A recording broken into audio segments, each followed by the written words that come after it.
Hi to all. So very happy New Year and happy Pongal to you all.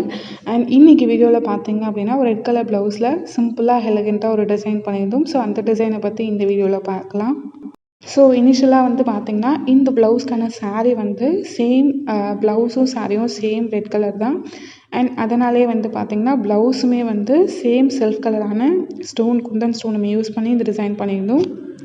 So நம்ம என்ன தான் contrast colour, அதாவது சாரீ ஒரு colour and blouse ஒரு colour நம்ம போட்டு பழகியிருந்தாலும் இந்த மாதிரி self colour blouse and sari நம்ம வியர் பண்ணும்போது ரொம்ப யூனிக்காக அண்ட் ரொம்ப கிராண்டாக நமக்கு ஃபீல் ஆகும்.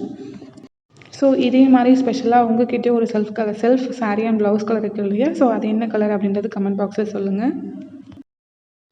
ஸோ என்னதான் நம்ம ஆரி ஒர்க் நம்ம ப்ளவுஸ் போட்டாலுமே ஸோ நம்ம வியர் பண்ணியிருக்க ஆரி ப்ளவுஸில் இருக்க மெட்டீரியல் பேரை தெரிஞ்சுக்கிறது தப்பில்லை. ஸோ அதை பற்றி வந்து நான் டீட்டெயிலாக சொல்கிறேன். ஸோ இந்த ப்ளவுஸில் நம்ம யூஸ் பண்ணியிருக்க மெட்டீரியல் வந்து பார்த்தீங்க அப்படின்னா சரி த்ரெட் வந்து இனிஷியலாக போட்டிருக்கும். அதுக்கப்புறம் சுகர் பீட்ஸ், அதுக்கப்புறம் kundan stone and fab stone. So இது எல்லாமே வந்து கம்பைன் பண்ணி நம்ம டிசைன் பண்ணது தான் இந்த ப்ளவுஸு. நமக்கு பிடிச்ச டிசைனில் வந்து டிசைன் பண்ணி நம்ம ப்ளவுஸ் வாங்கியிருந்தாலுமே அதை மெயின்டைனிங் பண்ணுறது ரொம்பவே வந்து முக்கியமான ஒரு விஷயம். ஸோ உங்களுக்கு ஆரி ஒர்க் ப்ளவுஸ் எப்படி மெயின்டைன் பண்ணணும் அப்படின்ற டிப்ஸ் அண்ட் ட்ரிக்ஸ் வேணும் அப்படின்னா கமெண்ட் பாக்ஸில் சொல்லுங்கள். ஸோ தட் அடுத்த வீடியோ அதுவாக கூட இருக்கலாம். இந்த வீடியோ உங்களுக்கு யூஸ்ஃபுல்லாக இருந்திருக்கும் அப்படின்னு நினைக்கிறேன். We'll see you on next video. Thanks for watching.